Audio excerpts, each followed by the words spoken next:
right, so I was going to set up in the front today because we had the TV, but they have this beautiful screen operating today, so I might as well use it. So my name is Peter Sverd. I'm the principal of my own law firm, Law Offices of Peter Sverd, PLLC. We provide exceptional legal representation in the areas of business, commercial, real property, co-op, and condominium litigation.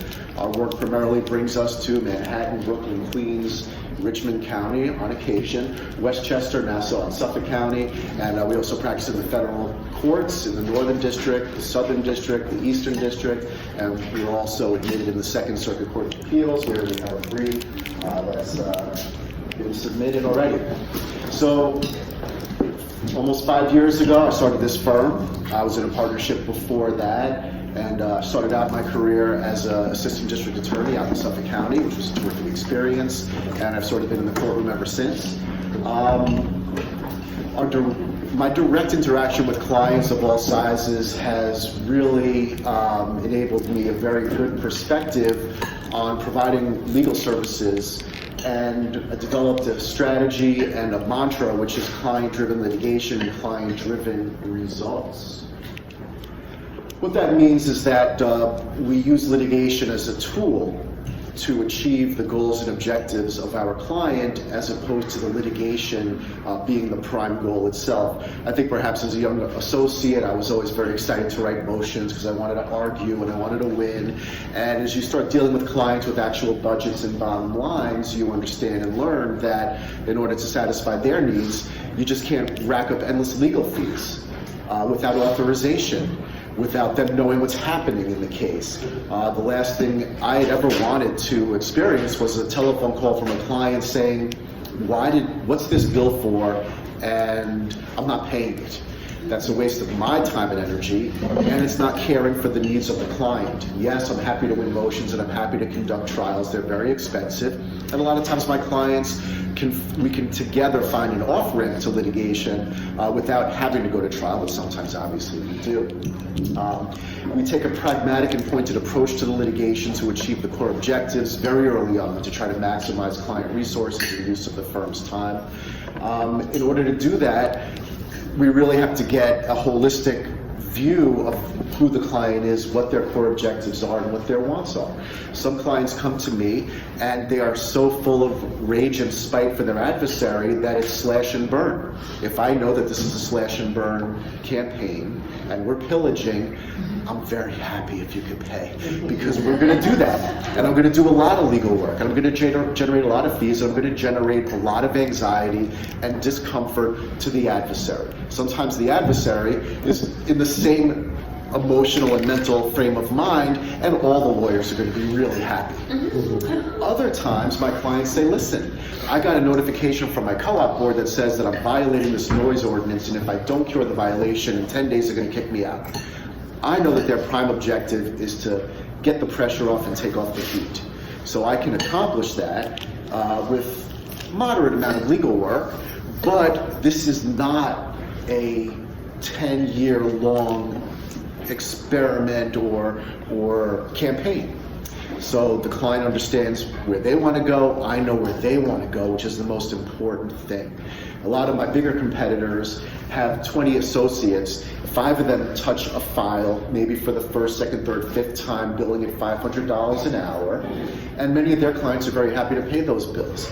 But that associate who's spending 20 hours researching a legal issue doesn't necessarily know what the customer or the client's ambitions or needs are, but they're still getting the bill and they're still expected to pay. Small firms like me, I have outstanding receivables. Big firms like my competitors have some very big receivables. Doesn't make for happy partners, certainly doesn't make for happy clients. Client-driven litigation and client-driven results, that's the goal. So, you hear me talk about this all the time. Business, commercial litigator, federal, state, local courts, whatever. So, injunctions are something that we do, unfair competition claims, contract disputes, actions for declaratory relief, corporate dissolution, partnership disputes, derivative actions, breach of fiduciary duty cases.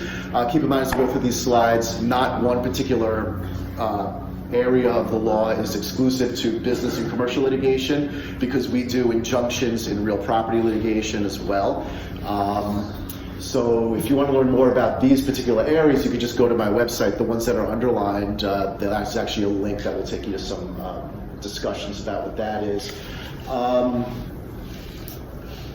Accounting actions are something we get a lot because a lot of my clients are in partnerships or small companies, and one partner ran off with all the money and the other partner's spending money on jet fuel, and they're like, why are you spending that money? Or we have different real property disputes where we just need to figure out what's going on with the funds in the business to make the other partner whole. Judgments enforcements is one of my more exciting areas of practice. I like it the most. It's more of a forensic accounting, follow the checks and follow the money.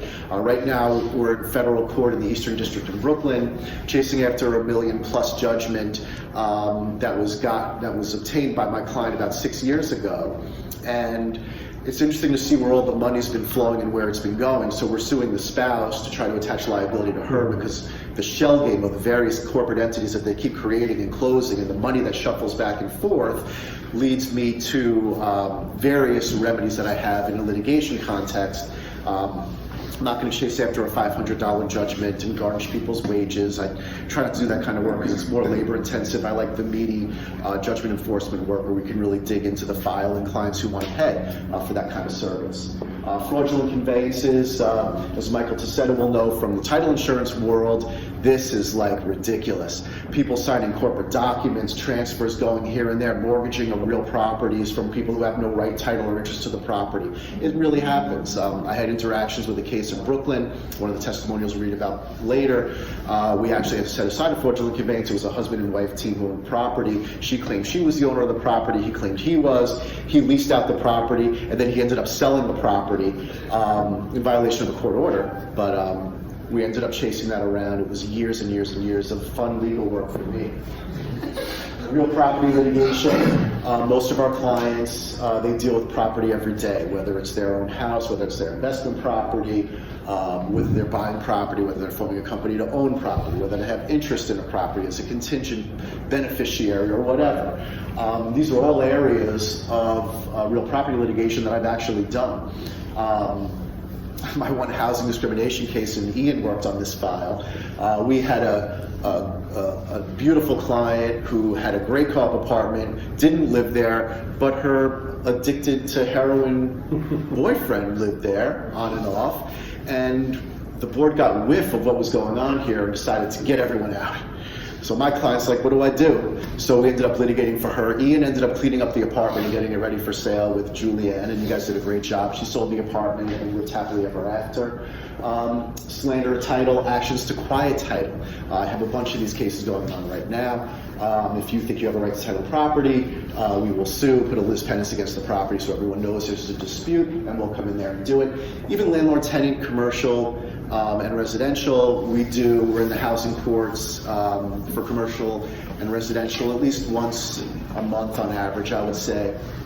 We just had an inquest on a case, and some of the litigation cases usually will deal with real property. So eventually the landlords will get sick and tired of what's going on and try to kick out our clients. And then we'll do work our magic. Co-op and condominium litigation. The city's full of co-ops and condos. It's an affordable way to own a piece of real property here in the city, but they are fraught with conflict and issues that arise all the time. I gave you the short story about the woman with the drug-addicted boyfriend.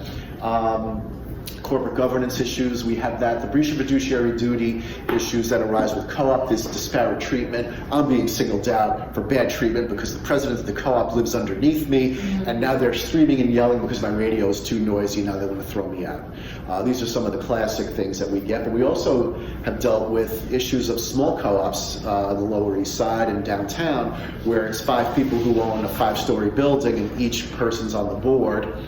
All of a sudden, the rich people move in and they want to do all these assessments and make their lobbies beautiful, and the poor person who's been there for 20 years says, I don't want to do that because I can't afford it and because I'm happy the way it is. Well, 4 against 1, guess who's going to win? I got 2 minutes left, but it's pretty quick. That's the condominium litigation. Here's some testimonials. This is Lynn. She was a great woman, and we worked together for many years. A lot of these cases are short, a lot of these cases are long, and they turn into other cases. I did never give up, and I never gave in. And after 7 years in a divorce and 3 complex corporate cases and 1 civil case, she thought I was the best attorney in New York and a trusted friend. And to me, that's terrific because we really worked together for a very long time. To make a long story short, in one of the first cases we started with her, we got a judgment against the company. And because she owed me some money, I said, listen, why don't you just assign me the judgment?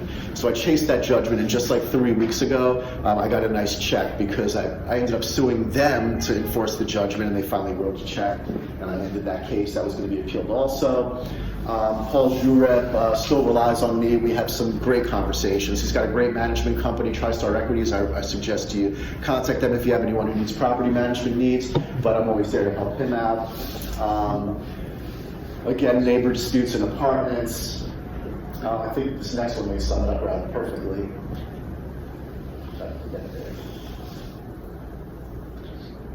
I recommend Mr. Sverd more than any other real estate lawyer. I learned so much just from spending 10 minutes on the phone with him during a free consultation. Yes, if you have someone who's got questions, just call me. I'm happy to answer any questions. If I can do it in a time-effective way, that's fine. I can do it for free. I do offer case evaluation services. If it's something that's more complex, requires a lot of research or a lot of fact gathering, and you want a more thorough response, I'm going to charge a flat fee to just do a case workup for you. And that's all I got for you today. Thank you for your attention. It was really a pleasure talking to you. Joe and David, I'm glad you got a chance to hear this. I'll take some questions if there's time. Sweat up. I wanted to emphasize the fact that yes, every time that I contacted you, you were so quick at responding and really available, so I really appreciate that. Lately, I'm so curious about knowing and learning about people's unique qualities. So I would like to hear from your own personal way, what is the unique quality that you feel that you really bring to your work? Wow. I think compassion and knowledge. I try to empathize with my clients. If I don't like you, I'm really just not going to want to work with you. And sometimes we may like each other, and then I get tired of you, or you get tired of me, and then it's just time to part our ways. But generally speaking, the clients that I carry, I try to really empathize with what their needs are. David? So what's your, this is more of a question, but when you're dealing with someone who's hostile and threatening litigation against you in your business, what's your advice to that person, and can you come in and help just to evaluate the situation? Absolutely. Those are, a lot of times, that's when I first get the call. And usually my advice is stop talking. Stop writing emails, stop writing letters, just stop. Come in, we take a look at what's going on, and then we'll try to position you in a way, either by a lawyer letter or either by me crafting a letter that you sign, to position yourself to be in a stronger position when things ultimately fall apart. Otherwise, we'll just smack you in the mouth and we'll just come out with a lawsuit. That's why it's better to not always talk. It's better if someone's threatening litigation against you to all of a sudden file an order to show cause and serve them in legal papers. That's what you wanted, that's what you got, sort of thing. But it really depends. Every client's different. Every situation's different. I know a lot of counties, cities, zip codes have very specific ordinances or laws. Which territories would you find that you really are an expert in? With respect to different jurisdictions? Yeah, like in New York, Brooklyn. Well, New York is extraordinarily peculiar. Yeah. Brooklyn is extraordinarily interesting. Builders and developers and owners of property get away with things in Brooklyn that you would never, ever, ever be able to try to even think about doing in Manhattan. You'll be shut down so fast. There is, you have to know it all. I represent a tenant who's signing a commercial lease in Westchester and White Plains. I had to look at the code. Is what she wants to do even legal in the jurisdiction? And as it turned out, there was some static about it. There was a new regulation that was passed, a new law, so you got to know everything about everywhere. But New York City is its own animal. Please don't buy property in New York City by using your family lawyer from Connecticut. Please don't do it. There's so many things that you just don't know. And if you thought you were smart enough to do that kind of case, it's just a real estate closing. Right, Talia? It's a disaster waiting to happen. Please don't do it. Yes. I just want to give a testimonial for Peter. He's extremely persistent, extremely knowledgeable, and he's very amenable to taking your call. If you have a quick question, he's very responsive. Thank you. And the last, another testimonial from Peter.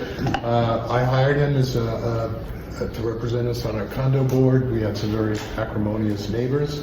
Other people wanted a real estate lawyer. I said no, it's the personality, knowledge, and ability to work with folks. And he's done a great job for us for the last 3 years. I hired him personally when we made a very large purchase from an international company.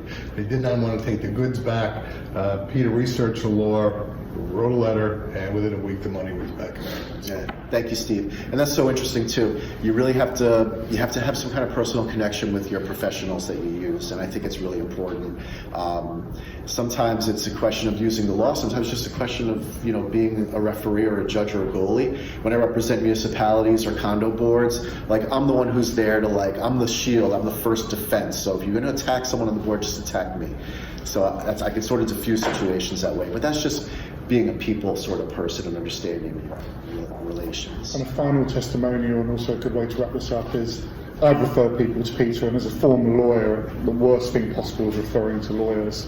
And I've only ever had good feedback. In fact, in relation to you and the other lawyers in this chapter, which is very reassuring from a referral point of view. Thank you. We're so lucky to have great professionals at this table. So thank you all very much for your time.